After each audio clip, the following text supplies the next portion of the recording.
specialist to discuss educational endeavors for young people transitioning out of foster care and the Educational Training Voucher ETV program. So ETV, or Educational Voucher Program, are grants funded by the federal government and administered by the states, awarded to eligible current and former foster youth to pay for college, school, or training.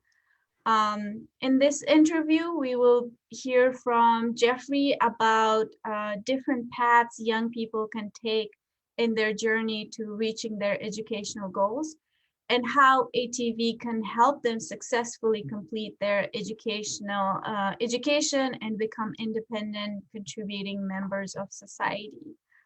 So before we jump into the interview, I would like to introduce our guest, Jeffrey Walls.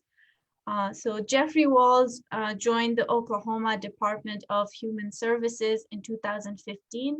He began as a child welfare specialist and an Oklahoma County coordinator with the Road to Independence pilot program, where his focus was working with transition-age youth. He transferred to the Education and Training Voucher Scholarship unit in 2018 and worked as an education specialist before becoming the supervisor of the ETV unit in 2020. He's currently the program manager for the ETV and Transition Coordinator unit under the Oklahoma Successful Adulthood Program umbrella. Welcome, Jeffrey, to our program. Is there anything that I left out of the introduction or something that you would like to add? No, thank you, Banafsha. You did a pretty good sum up of myself. No, I think the only thing I would like to add is I just have a strong passion to see people succeed, and I get to experience that firsthand through this program, and it's really meaningful to me to be a part of this. So I feel very lucky to be in this position. Thank you. So to start off, please tell us what is ETV and who can benefit from it. So kind of general information about the program itself. Yeah, absolutely. So the ETV program, it is a national scholarship, as you said, for youth who experience foster care after the age of 16. This program was created in 2001 through legislation, and it provides up to $5,000 of funding per academic school year for post-secondary education and training. These funds can be used for tuition, fees, housing, pretty much things that are under the cost of attendance for students who have room under the unmet need. This program previously served students until the age of 23, but legislation in 2018 expanded this program to where we can now serve youth until the age of 26.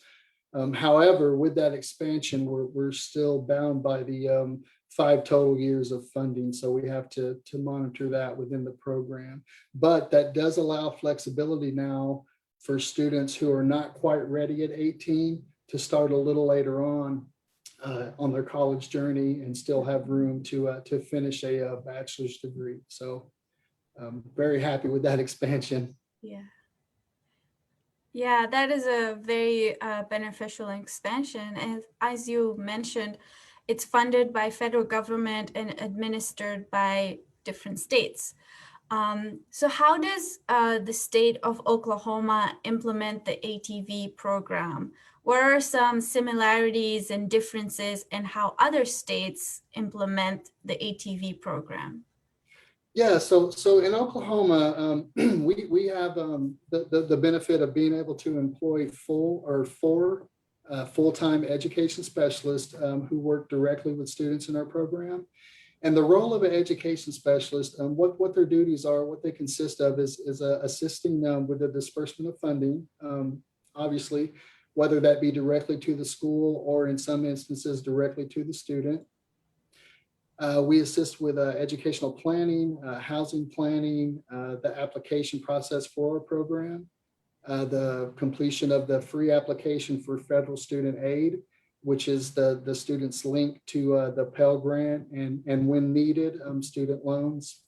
We try to make a plan and identify enough financial aid awards to where our students will not need to take out student loans, but in some cases that is a necessity. So,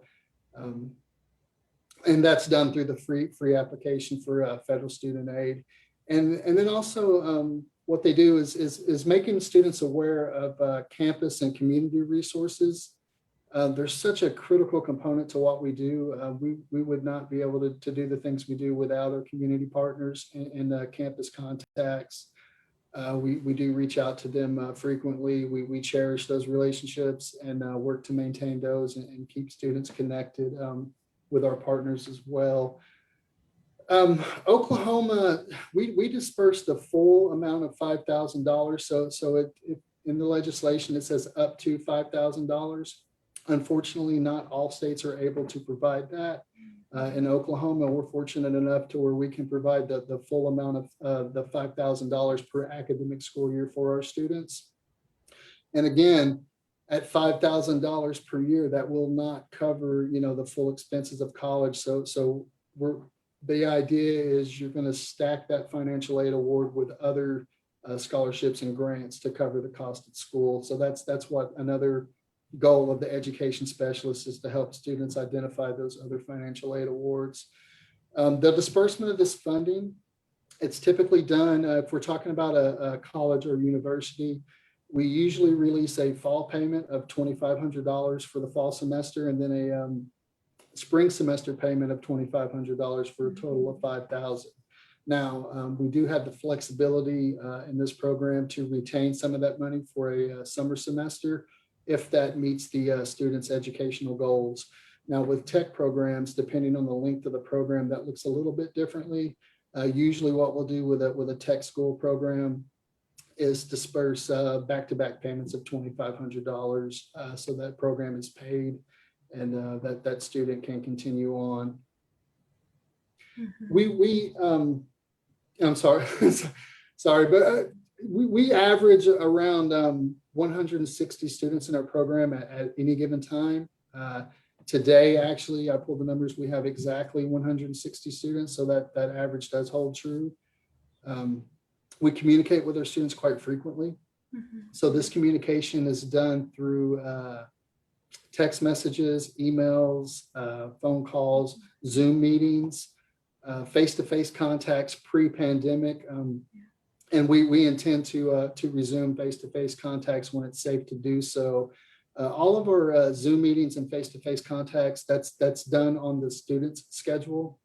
So we don't want to interfere with obviously their classes, their study time. Some of them are employed. We don't want to create a burden to have them communicate with us. But we typically try to check in with our students 2 to 3 times a semester. Just to kind of see where they're at, see if they need anything. A lot of our students are first generation college students. So they may not have someone in their social network or immediate, pool of friends and family who's been there and done that.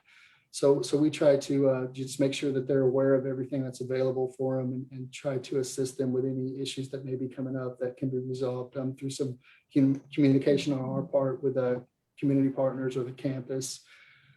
So similarities and differences among the states, I think there's a broad spectrum across the country regarding the implementation of the ETV program.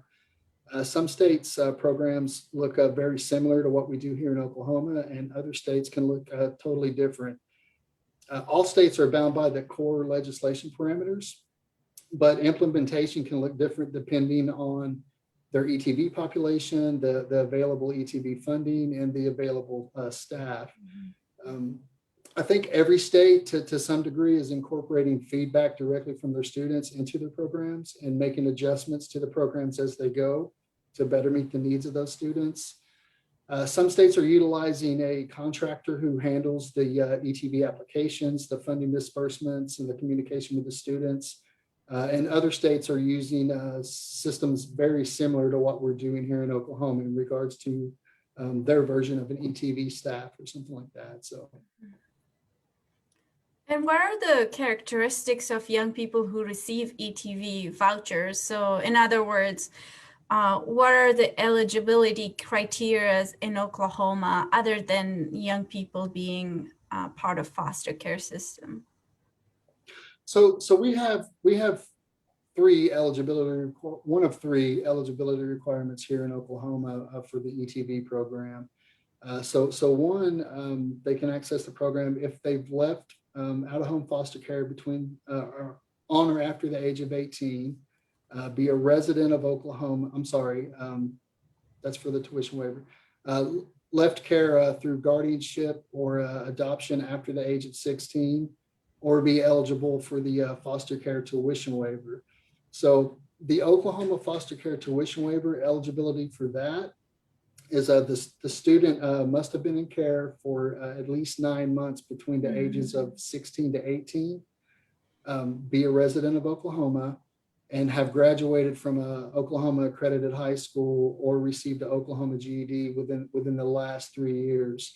So the Oklahoma foster care tuition waiver, it's state funded. It's through the Oklahoma State Regents of Higher Education. And it does exactly what it sounds like. It waives only the tuition. It doesn't take care of like the fees, housing, room and board, things like that. And so basically if a student's, if they're receiving that and their tuition was $2,500 for the semester, they would get credited their account $2,500, basically just zeroing that out. So those are the eligibility requirements that we have here in Oklahoma for the program. So it sounds like ETV doesn't just provide financial assistance with young people's education, but it also connects them to other community providers, other partners where they can get additional assistance. How do young people learn about ETV? Are there programs for outreach to young people or caseworkers to learn about ETV? Yeah, absolutely. So youth in Oklahoma, they learn about ETV in many different ways. Knowledge of the aftercare programs, such as the Yes I Can program through OKSA and the ETV program. These are presented to youth through family team meetings within the agency. Specifically, if we had a youth who was aging out, this knowledge would be provided to them through the 90-day transition meeting we do. And also through just communications with other team members of the Oklahoma Successful Adulthood Program, word of mouth with maybe some peers who are also in foster care, OKSA events such as this one and other events as well. Knowledge is also provided to the child welfare workers who are working directly with these youth. And this is done through a variety of different trainings and OKSA events and things like that. Youth can also get information about the ETV program when they complete their free application for federal student aid, and they check that box or answer yes to the question, or I believe it's what did you experience foster care after the age of 13? So a yes answer on that will provide a pop-up at the end of that for them to contact, either provide a number for them to contact, and they can receive information from there as well. When we're contacted by a interested youth or a youth who's interested in post-secondary education, we'll complete an eligibility determination. And then depending on what school they want to go to, we'll connect them with the education specialist who works with that school. And they'll start that process to bring them into the program and get ready for whichever semester or school year they're going to be starting. Among those young people who receive ETVs, how many years do they receive it for? Is it a full ride? Is it a specific number of years? How does that work? Yeah, so students who are receiving ETV, they're able to receive it for up to 5 years. So this does not have to be consecutive years. We have many students who take a semester off, or maybe even take an entire year off, or longer. And so the flexibility is in the program for them to leave and re-enter it as they need to. Also, the flip side of that coin, because the flexibilities in that program, we're also able to fund students who are enrolling in master's program who have came right into the program and in 4 years completed that bachelor's degree. They would have 1 year of eligibility remaining. So we're able to help fund that first year of the master's program. And that's really helpful for them because the cost goes up on those master's programs. So. Yeah, definitely. Even the first year of master's program, it helps a lot. Mm-hmm. And so does being eligible for ETV affect college enrollment in any way? Yes, I think it affects it in a positive way, definitely. I talked to several students who tell me they would not be able to attend college without the assistance from the ETV program. And it goes beyond funding. So that's definitely a critical component to that, the financial aspect of that, but also the assistance with the education specialist. Our program's able to work with students to identify barriers and help overcome those barriers related to education, such as like housing, transportation, employment. And again, I can't emphasize this enough. The assistance we receive from campus and community partners, they play such a large role in the ability that we have to provide services. Many times solutions to problems is just as simple as getting the student connected with the right resource. So again, community partners play such a critical role in that. And additionally, we have 2 other scholarships that are Oklahoma based that help out with our students as well. One of them is Oklahoma's Promise. So for Oklahoma's Promise, a student would have to apply for that in the 8th, 9th, or 10th grade. They would have to then complete the core requirements, which are core classes that the high school provides, obviously. They need to stay out of trouble. And then they need to graduate with a 2.5 GPA. And then the promise is, if you do all those things, Oklahoma's Promise will provide 5 consecutive years of funding, which works a lot like the tuition waiver in a sense that it just targets the tuition. It will cover the cost of the tuition on that. Another great scholarship and a great community partner, it's Oklahoma's Youth with Promise. So I know that's a little confusing. We have Oklahoma's Promise. Kind of the same name. Yeah, and then Oklahoma's Youth with Promise. That's Oklahoma's Youth with Promise. It's provided through the Oklahoma City Community Foundation. And that scholarship, it provides up to $3,000 for the freshman and sophomore years. And then that can be increased to $5,000 for the junior and senior year. So there's an incentive there to really do well, the freshman and sophomore year, so you can get that $2,000 enhancement going in. And again, I can't stress enough how helpful Oklahoma City Community Foundation is with what we do. They're phenomenal, and I'll mention her name. I hope she doesn't hate me for it, but Wanda Mentor over there is a phenomenal person. She's amazing at helping our youth get into this program. She also will assist them with the application process, and she's really good at communicating issues with us and vice versa. So again, those are 2 very helpful Oklahoma specific financial aid awards that our youth can receive as well to help out. Yeah. Before I jump into the next questions, I would like to let our audience on Zoom and Facebook know that feel free to send us questions either by Zoom or through Facebook chat, and we will have Jeffrey answer them. So what is the process of ETV renewal in Oklahoma? Do young people, do they have to maintain a certain GPA, or what is the process for that? So we don't actually have a annual renewal type process. The initial application, so students will complete an initial application to get into the program. And if they leave the program, if they're gone for more than 1 year, we will would require them to complete an application again, and it's more to gather updated demographics, contact information, and things like that. And also there may be a change of school change in there. So yeah, but there's as far as an annual renewal, I know some states require constant applications year after year, and we don't necessarily do that. Okay. Mm-hmm. What type of post-secondary programs do young people who receive ETVs attend? Do we have any data about that? Yeah, so we have students attending community college, universities, tech programs.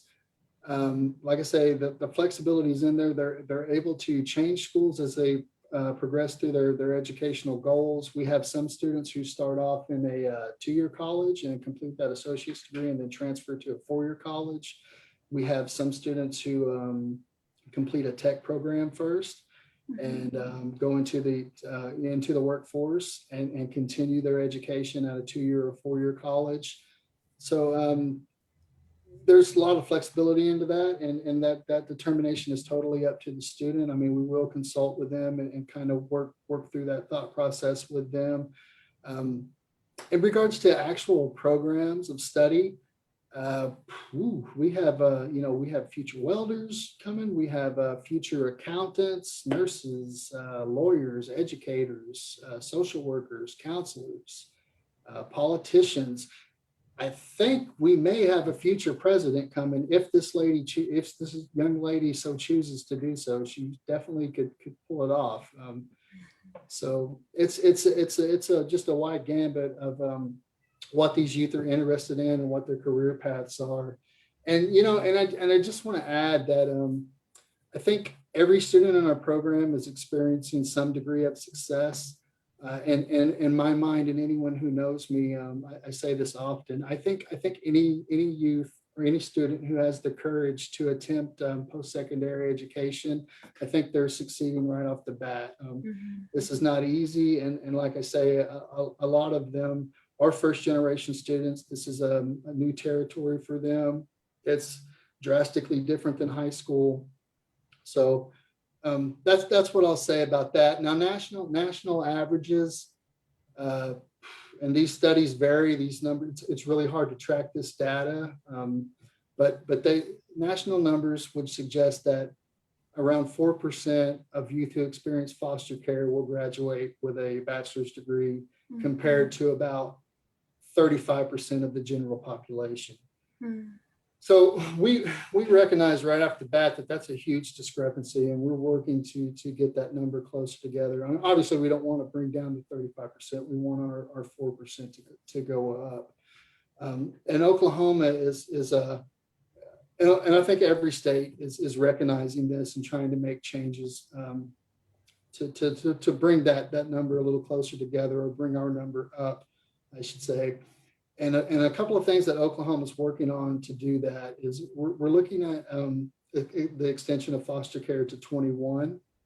I think that would be a huge impact for our youth. Of course, this would be a voluntary type program, but that would alleviate a lot of barriers that we see right now in regards to housing is the main one. And that'll be, a safe placement they can stay in, a home they can come home to, and really focus on their academic goals. There's that. And then secondly, I think a lot of it has to do with placement stability and really working on those connections and social connections and maintaining those relationships. I think the data shows that placement changes can have a drastic effect on a student's or a youth's emotional well-being and academic performance. Especially when that placement change occurs during the school year, and there's also a school change involved with that. So it's really critical that we focus on maintaining placements and that stability, so that youth is not having to experience that school change and then connect with new school staff, new peers, things like that. And then if we experience 2 placement changes during the school year that include 2 school changes, we could potentially be really looking at issues there as far as staying on track to graduate and preparing for college. So with that being said, and I mentioned the 4% of youth who experience foster care with the national average are likely to graduate college. In 2020 for Oklahoma, we had 7 students receive bachelor's degrees. We had 2 students receive associate's degrees and then transfer to 4-year college. And I think we had 1 student receive a tech school certificate. And then we had another student who had aged out of our program at 26 go on and finish their bachelor's degree. So our numbers are fairly close to the national average, maybe a little bit higher, maybe right around 6% or so. And that's going to vary from year to year. But again, like I say, we're fully aware that is a systemic issue on a national level. And I think all states are working to help resolve that, help get that number up. Yeah, all states are trying to get that number high. So the ETV is a program that largely affects young people for the better. Are there any initiatives to incorporate perspectives of young people on ETV programs? Oh yeah, absolutely. Our ETV program is very much student driven and student influenced. In fact, our education specialist position used to be a part-time position. And through feedback and input from students expressing concerns regarding that, actually wanting, wanting more contact, more communication with their education specialists, these are now full-time positions. So that does allow for more communication and more assistance with issues and needs.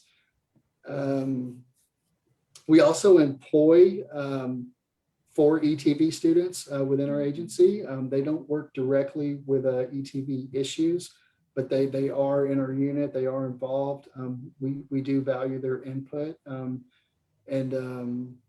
We hold focus groups at times with our students. Recently, we held a focus group regarding the legislation regarding Division X of the Consolidated Appropriation Acts, which Division X is that supporting youth and family through the Pandemic Act. So this expanded both Chafee funding and ETV funding. And these focus groups, again, we're able to gain firsthand knowledge of the barriers that our youth are experiencing through the pandemic and help identify ways that we can use this additional funding to help ease some of those barriers or alleviate some of those barriers. So very, very critical to get their input. Yeah, as you said, it's very critical to have platforms where we can listen to the voices of young people with lived experiences and how to get rid of the barriers and improve the program. As we mentioned in the introduction, that your present role allows you to be the first point of contact between youth, the ETV program, and community partners. So for our audience or other young people who would like to get in contact with you and learn more or apply for this program, how can they get in touch with you? What is the process for that? They can email me, they can call me. I can post those contact pieces in the chat. Would that be the best way to get this out to our audience? Yes, and we will ask one of our admins to post it also on the your email address and contact information on the Facebook Live video as well.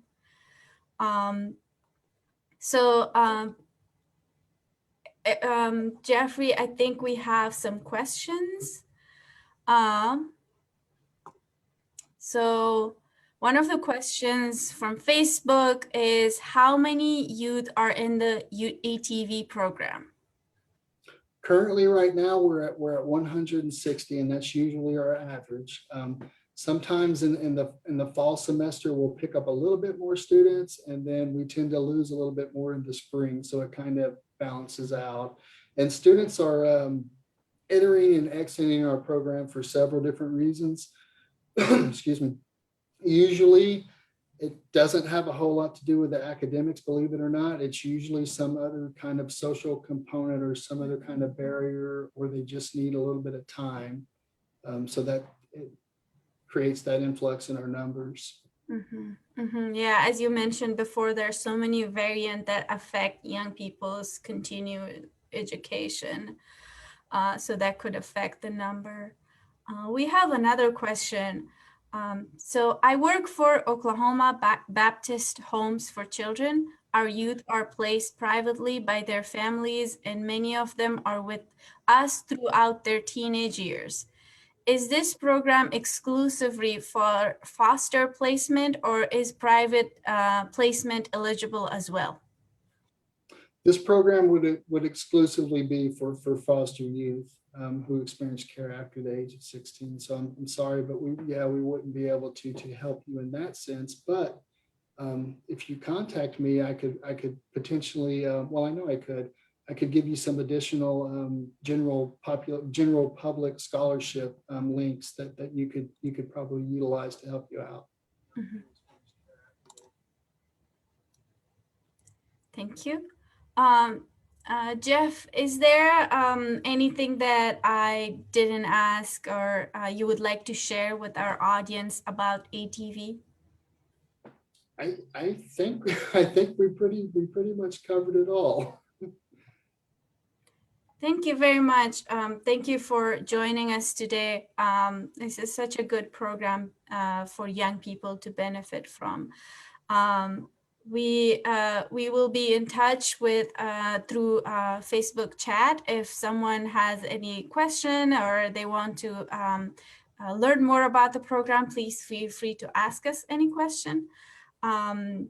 And other than that, this is it for today. We offer OKSA Connects events. We connect with different programs and programs that would provide resources for young people monthly.